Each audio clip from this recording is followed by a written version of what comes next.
16 तारीख की वर्णन करें तो शुक्रवार का दिन है, चतुर्थी तिथि विद्यमान है और बृहस्पति के सम्मुख आकर चंद्रमा स्वयं विराजमान होकर आपके सुख वाले भाव पर बैठे हैं। कहीं ना कहीं से कुछ नई अपॉर्चुनिटीज़ आपको लाभ देने के लिए तैयार बैठी हैं।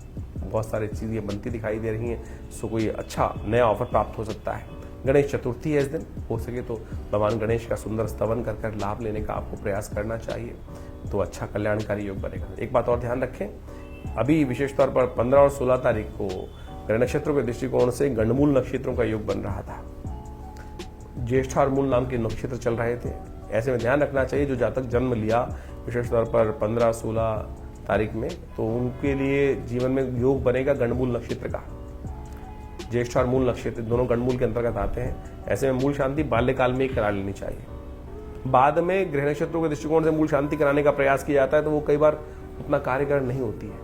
जैसे आप छोटे बाल्यकाल में ही, हमारे यहाँ आजकल प्रचलन है वैक्सीन लगा दी जाती है ना, ये शोध का विषय है। तो ऐसे ही ज्योतिष के अंदर शोध करके ये बताया गया कि भैया अगर कोई व्यक्ति मूल नक्षत्रों में पैदा हुआ है, गंडमूल नक्षत्रों में, तो बाल्यकाल में ही 27 दिन तक उनकी मूल शांति करा लेनी चाहिए।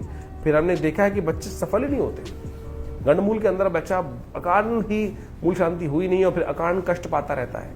ग्रह बिल्कुल अच्छे हैं लेकिन कहीं ना कहीं योग चल रहा है और ये ज्योतिष के शोध का विषय है। इसमें हमारे शास्त्रज्ञों ने इस सुंदर रूप से चीज़ को बताया है, तो आप उसको समझते हुए कार्य कर लीजिए पहले ही, अच्छा रहेगा। फिर देर हो जाती है, फिर कुछ लाभ नहीं होता है। 17 तारीख शनिवार का दिन है और इस दिन ग्रह नक्षत्रों के दृष्टिकोण से योगा योग जो बन रहा है, पंचमी तिथि है और शनिवार के दिन योग बन रहा है। और आपकी राशि के दृष्टिकोण से समझे तो हमने आपको कहा कि ये 5-6 दिन आपके लिए लाभ के थे, पॉजिटिव बनते दिखाई दे रहे हैं, तो आप चाहो तो लाभ ले सकते हो, ऐसे योग बनते दिखाई दे रहे हैं। लेकिन शनि महाराज आपके लिए लगातार कुछ ना कुछ कष्ट उत्पन्न करने के योग बनाते रहेंगे और ये बहुत लंबा समय है।